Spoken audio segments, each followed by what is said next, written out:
है निगार खाना।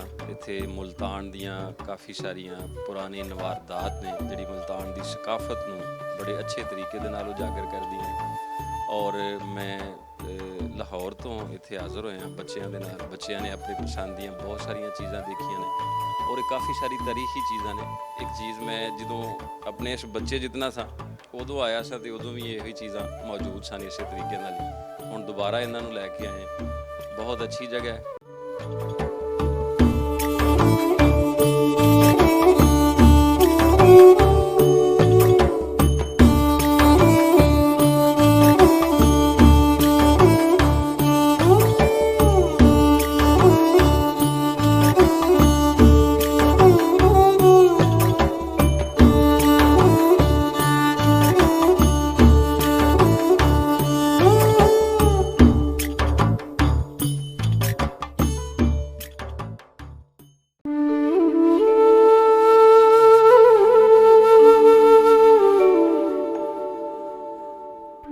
इधर बड़ा मज़ा आ रहा है। इधर पुरानी चीज़ें पड़ी हुई हैं।